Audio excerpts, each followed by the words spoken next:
All right, real quick, if we look right down here, we have Jaren Jackson Jr. right down here at the bottom right of your screen. This one's pretty crazy. I'll show it real quick. I'm not going to play the audio just in case I get a C word claim, but let's check it out real quick. All right, Austin Reeves has the ball up here, gets it poked away. John Morant gets a layup. We're coming back down. All right, here's Jaren Jackson. He's playing great defense down there. If you just watch, just keep your eye on Jaren Jackson down here. So here comes LeBron. Great contest, no foul. Great block with the left hand. Even with the left hand, comes right here. LeBron pushes him. It almost looks like from that angle, and he just falls down like a sniper hit him. We'll see right here on the replay. I mean, even yeah, here let's run it back. LeBron wants of course he wants to challenge the play. I mean, even on the live action, here we'll show it again. Even on the live action, you can tell LeBron doesn't even push him. He just kind of puts his forearm out to kind of box him out, and Jaren Jackson just runs into it and falls down like a sniper hit him. So let's go. LeBron's all mad. He wants the replay. JJ Redick's over there. His hair looks great with his Suavecito in there, whatever he puts in his hair. I guess JJ's wondering if he should or shouldn't challenge. Now here we go. So awesome contest. Might even got a block with the right hand there on LeBron. Block with the left. Jaren Jackson's one of the best defensive players in the whole NBA. That's why this is such a frustrating sequence, because you see with the great contest on LeBron, looks like he might have even got a. Let's run that back. I don't know if he did. Looks like he might have even got a piece of that ball right here with his right hand. Looks like he partially blocked that, and then against Vanderbilt gets the rebound, blocks him with the left. Just nasty defense. And then he's coming out to try to contest the shooter. I mean, I guess from that angle, it looks like LeBron kind of made contact with him, but moving on though, once you see the replay, let's run it back real quick. It's just the most. I mean, I guess LeBron slightly raised his elbow just to, like, box him out, but again, Jaren Jackson falls down like he got hit by a sniper. Let's look again. I don't think he did block that one, but definitely swats Vanderbilt's shot. And if you look down there at the bottom right, I mean, LeBron barely touched him, just falls down like he got hit by a sniper. That's one thing that gets annoying. I wouldn't say it's a huge problem, but I'm not gonna play the audio again. But the official says right here, Jaren Jackson's not his performance, but he says basically what Jaren Jackson did was theatrical and secondary, I guess. So basically, it was just excessive and over the top. I love to use the word theatrical because it was an acting job and it was a flop job. It's not to hate on Jaren Jackson Jr. He's a sick basketball player. We'd all love to have him on our basketball team if we're not a Grizzlies fan. And I think Jaren Jackson Jr. is the Grizzlies' number one option at this point. I think he's a better player than Ja Morant. Comment below what you think, but that's just my opinion. I think he's a better player and a better cornerstone. But that's off subject. Anyway, though, yeah, he says it was theatrical and excessive as far as like the flop, and they gave Jaren Jackson Jr. a technical foul as well after this because they enforced the flop rule that's been around for 2 years now. They just never put it down for whatever reason. They never make these calls in game, but fortunately they did make the call. So the offensive foul got reversed from LeBron, and Jaren Jackson Jr. got the technical foul for flopping. And he also had a flop against Khalil Ware from the Heat a couple weeks ago that was really bad as well. It was just like a screen, Khalil Ware said. I don't know if Jaren Jackson was trying to sell the moving screen or what he was trying to sell, but he flopped his ass off on that one as well. And it seems like I never really thought this about him, but it seems like he's starting to get a flopping reputation around the league, and that's good. Not for him, it's not good, but it is good that the league recognizes that players are flopping. They're trying to start making these calls and things. I think flopping is it's not a I don't want to say it's one of the biggest problems. People always talk about the 3-point shooting and things like that. I don't think 3-point shooting is a huge problem. Teams are going to play the game they want to play the game, and you can't change that. The solution is not to make a to take away corner threes or do something like that. But one thing we can do is, I made multiple videos about it, but just work on the officiating. This is a great call by the refs, and then just try to talk to your players or keep making calls like this. I don't know if shacking the fool still goes on. They should make a section called flopping the fool, though, and every single time a player flops, whether it's called or not, they should just show it on national TV, and let the fans see how these players flop around a lot of the time. And it's just frustrating. And comment below what you think about the flopping and whatnot that's going on. But if we see here, like, here's the ref right here. He's looking at the shooter, and look at that. He's not even looking. If you watch, like, look closely. He's looking at the shooter, and then when he calls the foul, he calls the push on LeBron. Let's run it back one more time. You saw what I was seeing there. Here's the ref. He's looking. He's looking at the shot about to go up. All he sees is Jaren Jackson Jr. fall, and then he calls the push on LeBron. If you saw that, so he doesn't even make the eye contact and see the play happening in real time. The referee's job is really hard. I'm not here to totally bash on the refs. It's tough to do that job in real time. People always want to say, use the replay center better, and I think they should do that. They should have more people behind the scenes on the replay center, just to kind of get these calls made quicker, so it's not such a delay in the game when stuff like this happens.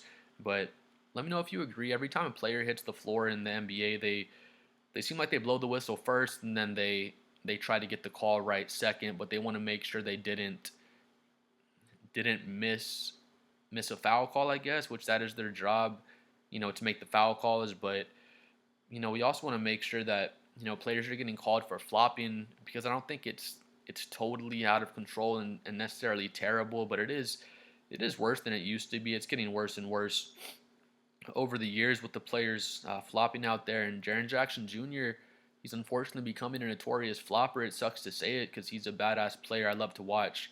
Jaren Jackson Jr., he has ridiculous post moves. He hits like stupid floaters, stupid in a good way, with his left and his right hand from all sorts of crazy distances. He'll hit like a floater from the free throw line. It's insane.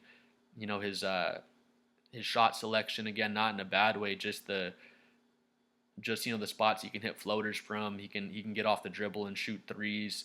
He's a defensive player of the year candidate. And then just from my perspective looking at him, it's like you have no reason to flop. Honestly, you're already a badass elite player. You don't so much need to flop. And Jaren Jackson and other players wouldn't flop unless they knew they can get away with it, and they knew the officials will blow the whistle and reward them more than not, unfortunately. But my perspective is always, if it wouldn't be called a foul at like an AAU basketball level, elementary school, middle school, high school, because if that happened in a high school game, middle school, AAU, elementary school basketball, nobody would call a foul on that. I guess elementary school is a bad example. They're 6 and 7 and 8 years old. They're falling down all the time.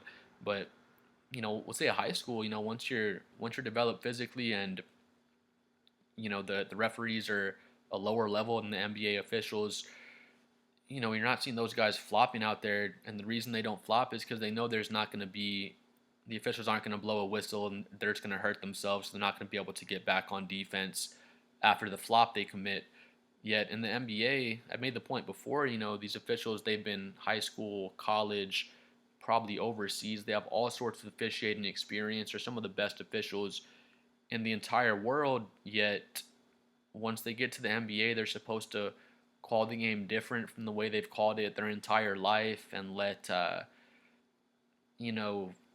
minimize the physicality, not allow there to be as much physicality as there would be in a college game or a high school game. That's just what I don't understand. I don't want to see guys getting clotheslined at the rim, or getting pushed out of the air, things like that. But they could bring a bit more physicality back into the game, in my opinion. And one way that would help kind of get back to that is, again, make a flopping for fools, fine players when they flop. Honestly, that would stop flopping fast. I think that would be a great idea. Not some insane hefty fine, but review the games. I know all the officials watch every single call after the games.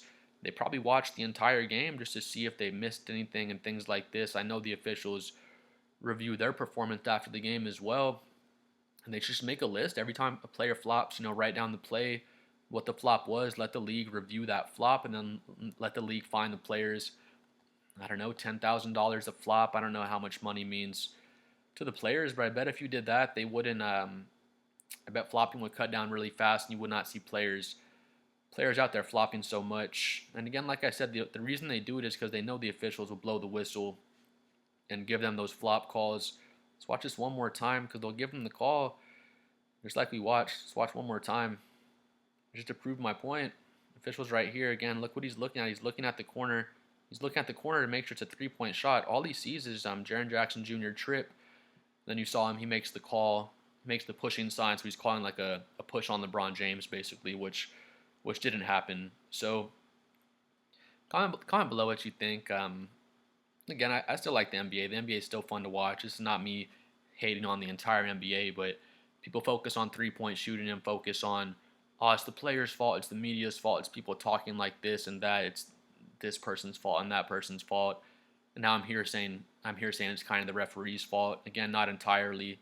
There's all sorts of different factors, but one thing the league can, definitely do, and it wouldn't be hard to do in my opinion, is start finding the players for flopping, go over the entire games, after they're done, have someone you hire and their whole job is to look for flops. Honestly, if you had a person that did that and they were actively finding the players every time they made an egregious flop like this one, there will be some gray area, plays where it's like, was that a flop or wasn't that a flop?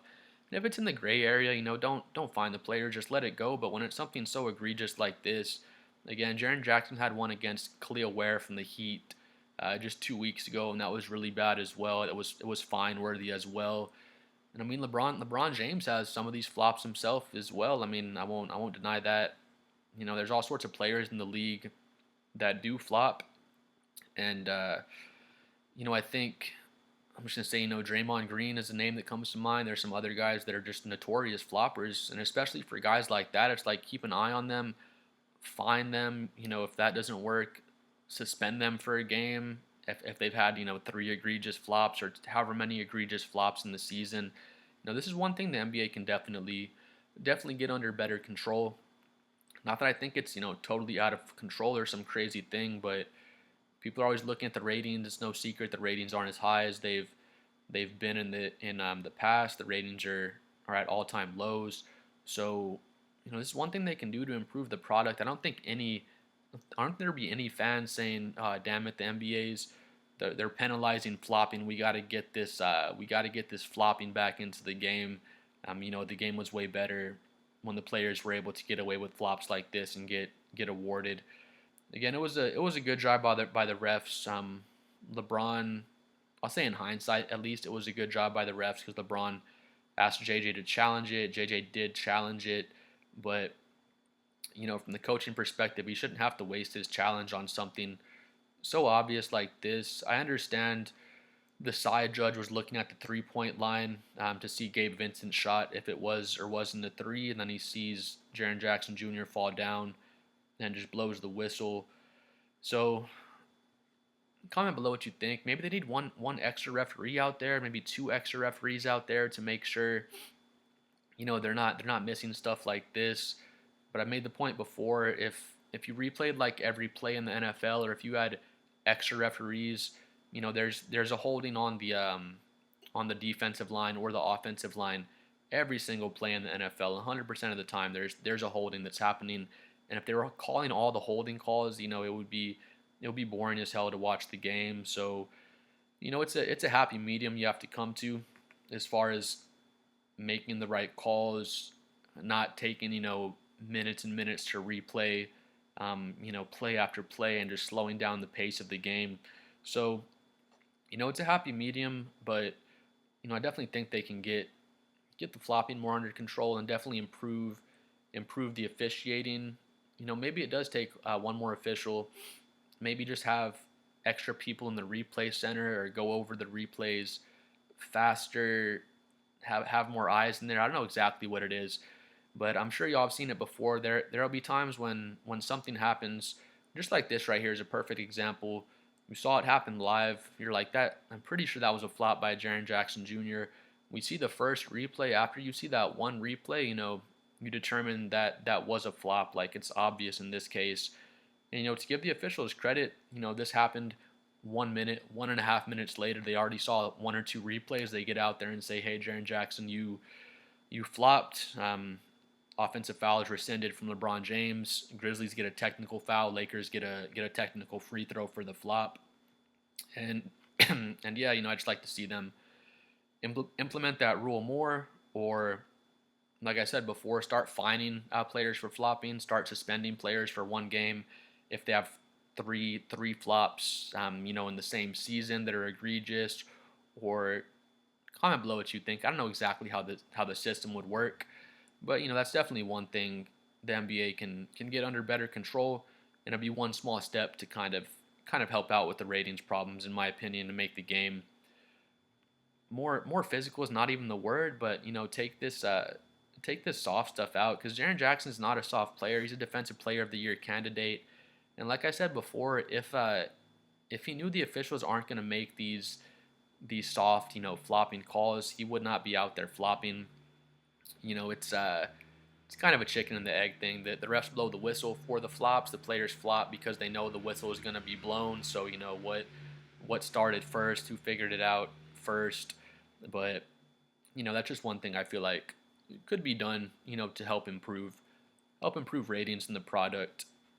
Again, not that the product's terrible. I still watch a lot of the games, but there's one thing I feel like they can get out of the NBA, or at least cut it down a lot, and they have the power to do so.